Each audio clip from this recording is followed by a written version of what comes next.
전기 자동차 매기가 와버린 거예요. 네. 그게 테슬라예요. 매기가 들어와 버리니까 힘이 강한 자만 살아남을 수 있고 나머지 애들 죽게 된 거예요. 2021년에 이제 바이든 정부가 들어오면서 한국 안 돼. 올려 해가지고 이제 문재인 정부에서는 NDC는 상향을 했는데 얘만 동동 떠 있는 상태에서 윤석열 정부로 정부가 바뀌어서 근데 이제 윤석열 정부는 의지가 없었죠. 처음에 근황 여쭤볼 때도 말씀드렸지만 기후정치 바람 하시고 있잖아요. 근데 중국에서 이렇게 탑다운식으로 내려지는 그런 결정 구조와 좀 약간 다른 것 같아요. 그러니까 이 밑에서 시민들 사이에서 어떤 바람을 일으켜서 요거를 의제를 좀 위로 끌어보자 이런 취지인 것 같은데 1년 사이에 우리나라 굉장히 많은 변화가 있었고 그런 거에서 다시 한번 우리가 복기를 해보면 뭐 우리나라 이념 양극화가 심하다 이런 얘기가 나온 건 사실 뭐 어제 오늘 일은 아니지만 그게 정말 작년 말을 기점으로 정말 그게 약간 끝간데까지 가는 느낌이잖아요. 그런 상황 그리고 또 경제 상황도 너무 안 좋고 이러다 보니까 지금 다시 어떤 선거나 이런 거를 염두에 두고 다시 뭐 기후 정치를 일으켜보겠다라고 하는 게 과연 유권자들한테 잘 먹힐까 좀 이런 우려도 있거든요. 그런 생각을 할 수 있죠. 네. 우리가 민주주의에서 선거라고 얘기를 하는 게 뭔가 이슈가 부상을 하고 정치적인 선호의 오더링, 그러니까 선호의 우선순위를 정하는 문제죠. 지금 뭐가 제일 중요하냐라고 얘기를 했을 때 1순위, 2순위, 3순위 이런 거를 우리는 이제 민주주의 체제에 있기 때문에 시민들의 합의된 의사에서 기후 문제가 중요하다라고 하지 않으면 정책 결정자가 일방적으로 끌어나갈 수가 없기 때문에 기후 정치를 만들어 나가는 방법은 네. 크게 이제 보면은 정당이라든지 정치 지도자들을 대상으로 해가지고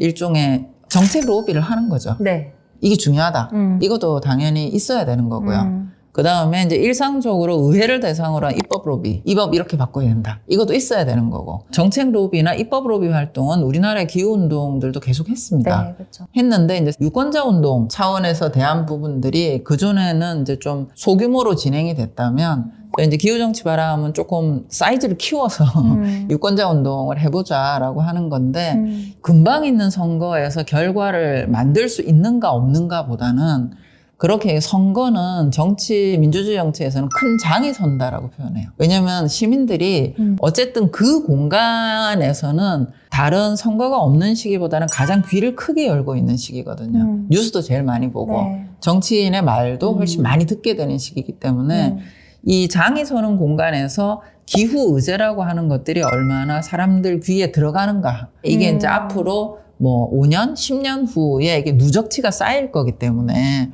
그런 큰 장이 서는 시기에 기후 관련된 의제에 대한 정보량을 늘리는 문제를 생각을 하는 거기 때문에 단지 이번 선거에서 어떤 결과를 내겠다 이런 게 아니고 그래서 이제 뭐 지방선거든 아니면 국회의원 선거든 간에 네. 전국 단위 선거가 있을 때마다 어떻게 이 의제가 더 많이 유권자들한테 전달되게 만들 건가 이런 고민을 하는 거죠. 제가 이제 이 기획을 하게 된 의도가 민주주의 이거 되겠나 약간 이런 거였기 때문에 이제 그런데 사실은 중국도 역시나 결과적으로는 굉장히 효율적으로 빨리빨리 뭔가 진행이 되는 것 같지만 민주적으로 의사를 결정하고 민의가 막 이렇게 표출이 될 수 있고 하는 분위기는 또 중국은 아니다 보니까 그거에 따른 또 리스크는 없을까요? 가령 뭐 코로나 끝 무렵에 한번 이렇게 중국에서 무슨 백지 시위인가 뭐 그런 거 있었잖아요. 네. 한번 민주주의든 사회주의든 문제가 기업들이에요. 기업들. 네. 기후 문제 대응을 못하면 비용이 올라간다고 생각하면 기업들이 움직일 수밖에 없어요. 그래서 중국은 제도라는 걸 통해서 비용을 증가시켜 버렸기 때문에 기업들이 변할 수밖에 없었던 거죠. 근데 한국 같은 경우에는 이게 한 700 몇 개 기업에 그걸 주잖아요. 탄소 배출권 그 티어를 주잖아요. 네네네. 근데 그게 너무 넉넉하게 주다 보니까 오히려 대기업들은 탄소 배출권 팔아서 돈을 버는 상황이 돼버린 거죠. 그럼 아무도 안 지키죠. 근데 아까 중국 사례 같은 경우에는 얘네가 1년에 10,000개를 생산할 수 있는데 티어를 5,000개 생산할 것밖에 안 줘.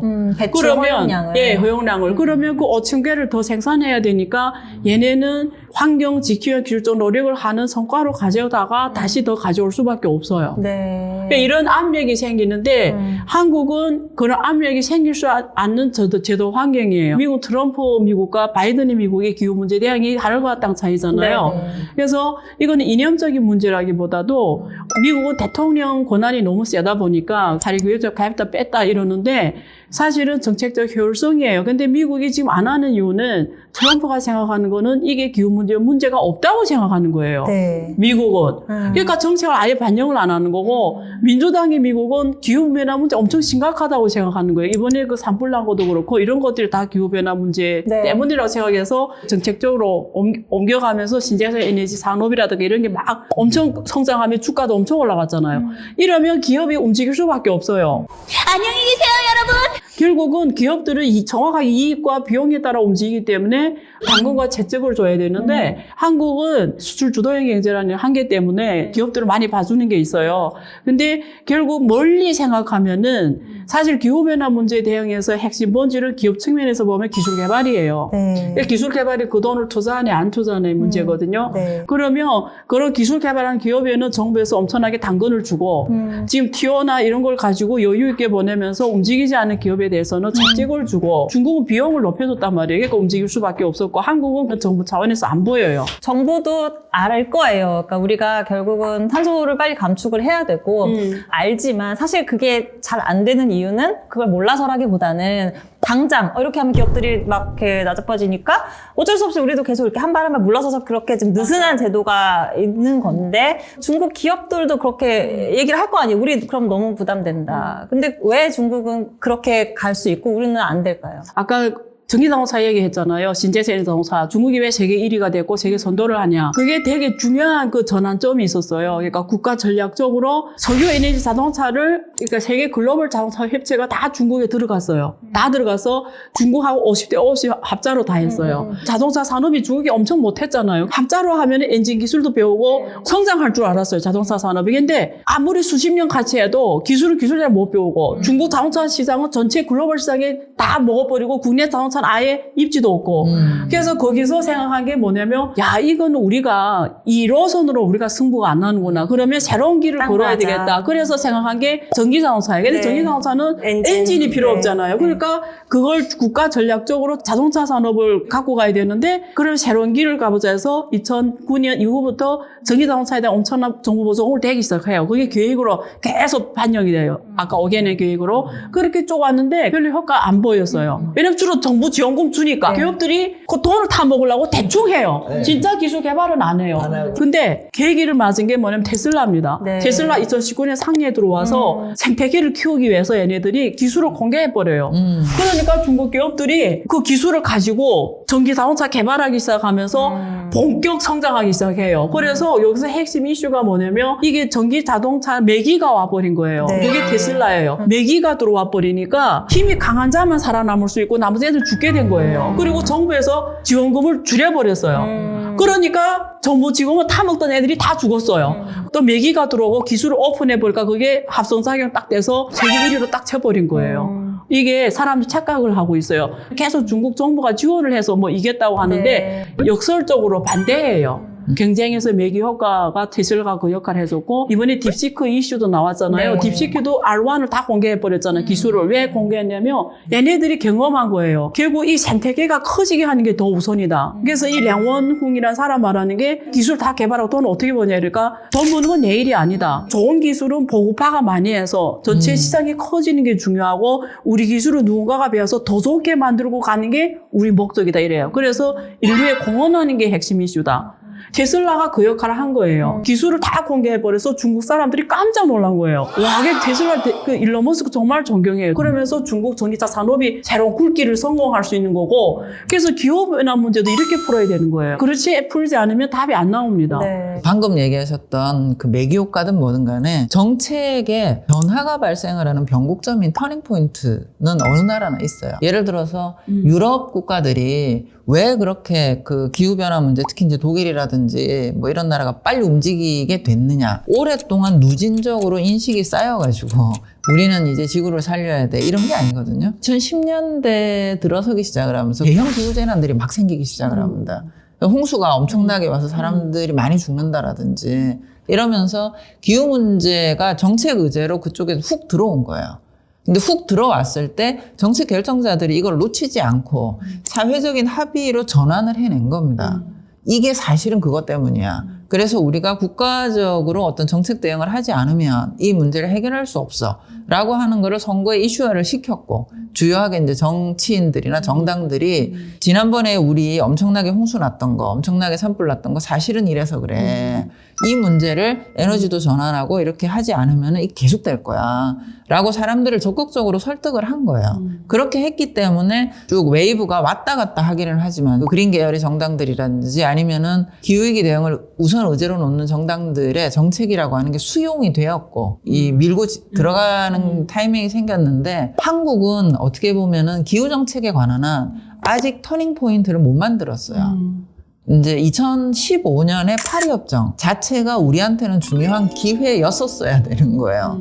이 파리협정을 주도했던 나라들은 현실적으로 자국 정책도 막 전환하기 시작을 하면서 이걸 온 거란 말이에요. 국내 정책의 정책적 전환점을 만들겠다라는 의지를 가지고 한 게 파리협정인데 우리나라는 도쿄우정서에서 이제 NX1 그룹이 아니었단 말이에요. 맞아요. 그러다 보니까 이제 남일처럼 있었던 거죠. 그리고 2015년에 파리협정을 하고 이제 그때가 우리가 박근혜 정부 시기잖아요.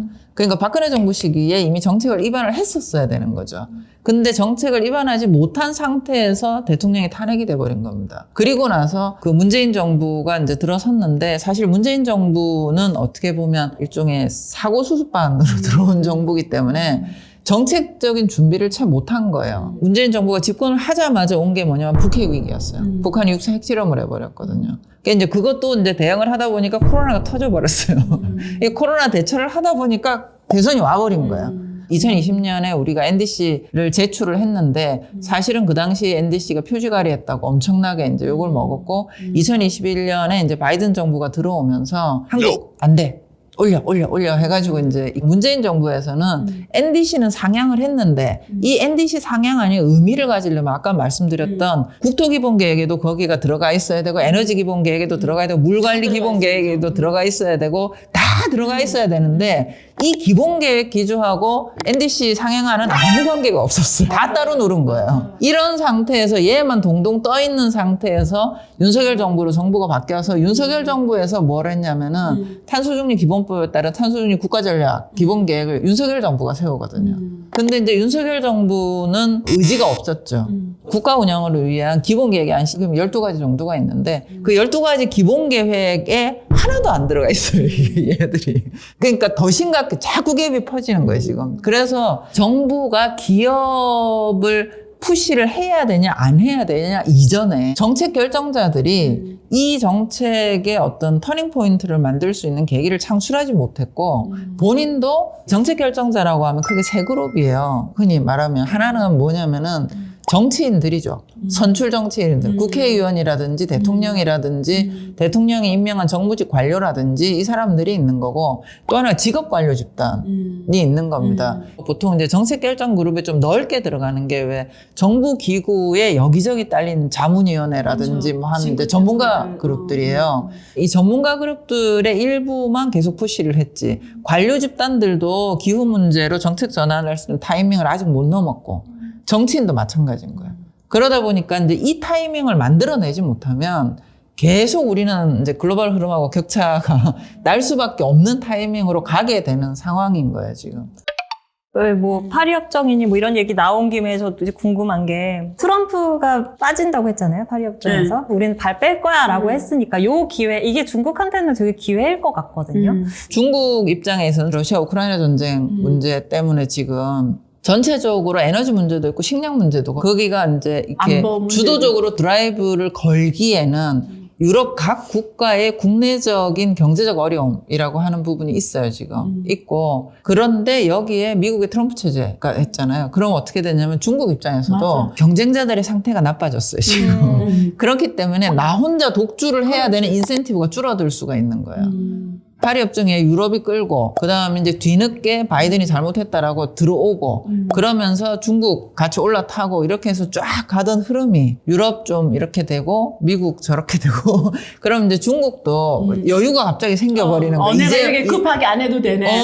이제 이렇게 돼버리면 사실 글로벌하게는 굉장히 어려운 기후 문제 대응에 있어서 그래서 이거를 어떻게 돌파할 수 있는가. 예를 들어서 이제 중국이 그러면은 글로벌 기후 레짐에서 내가 독주하는 뭔가를 만들어 보겠다라고 아주 적극적으로 나갈 것인가. 아니면은 저 사람들이 좀 이제 처졌으니까 주춤하니까 우리도 뭐 좀 나도 이제 숨을 쉬자. 넘어진 김에 쉬어갈래. 이렇게 될 것인가. 전자와 후자는 사실 5년이나 10년 후에 엄청난 결과를 낳을 거란 말이에요, 지금.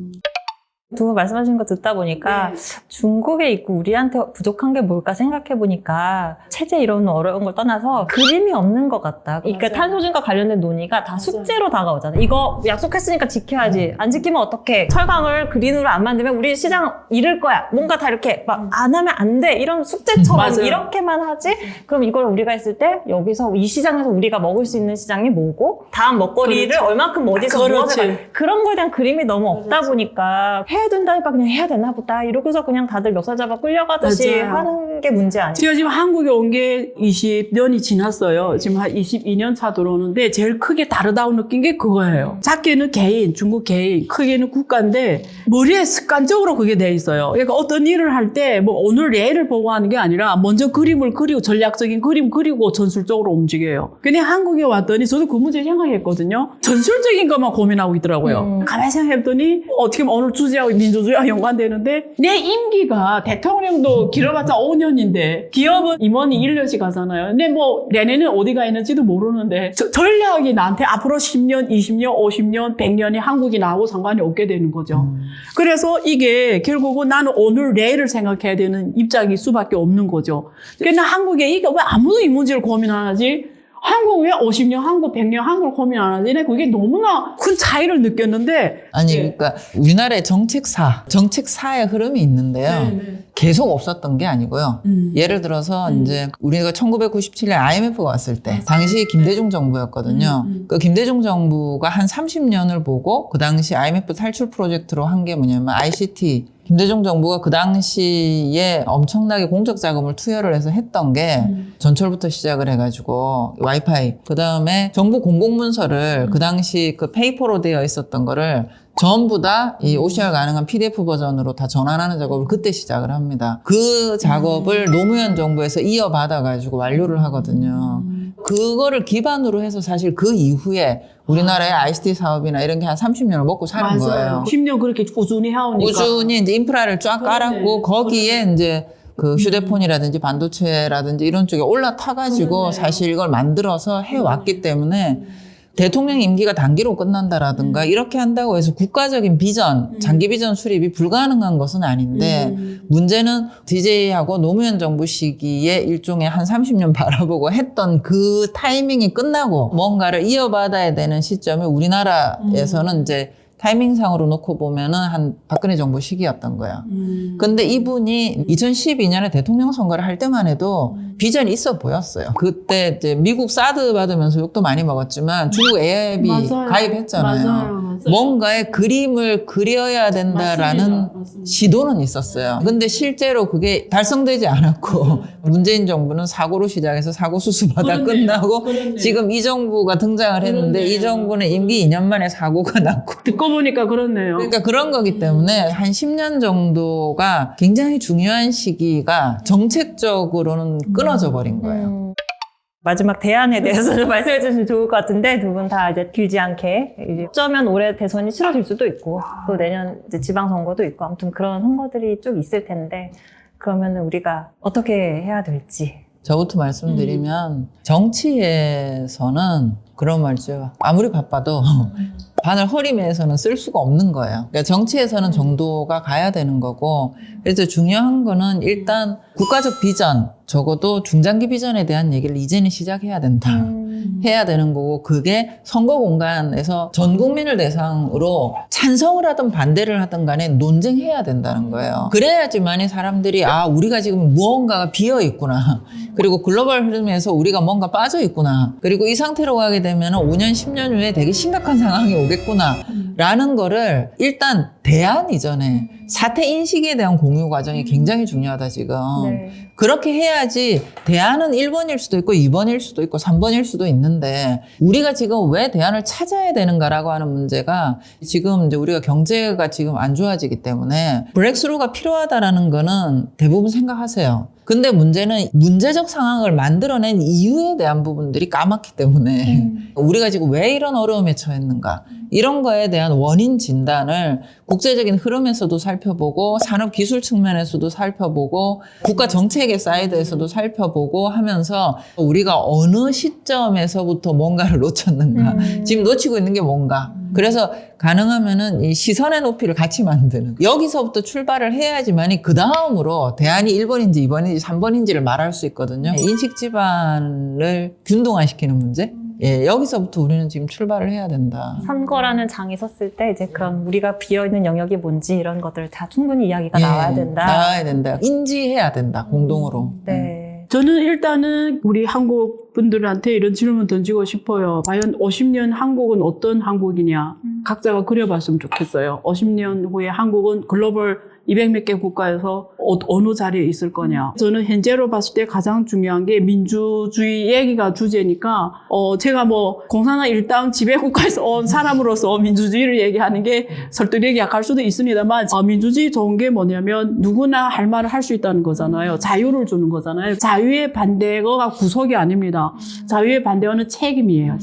책임이 있는 조건에서 자유가 있는 거지. 근데 제가 뭐 번데기 앞에서 주름 잡지만 제가 생각하는 민주주의 본질은 합의예요, 합의. 그러니까 저는 합의의 정치가 민주 정치가 아닌가, 국가 발전에 유리하지 않을까 네. 이런 생각을 해봤어요, 그냥. 네. 네. 두 분 사실은 각자 이렇게 한 시간씩 모시고 이야기를 나눠야 되는 네. 그런 중량감의 두 분이신데 제가 이제 또 욕심을 부리다 보니 이렇게 두 분을 한꺼번에 모셔놓고 이야기를 나누는데요. 뭐 재밌죠, 이렇게 얘기하면 네, 재밌죠. 근데 되게 네. 다양한 측면의 이야기에서 오히려 그렇죠. 그러니까 입체적으로 좀 얘기를 들을 수 있어서 좋았던 것 같습니다. 그렇죠. 네. 네. 감사합니다. 네, 감사합니다. 네.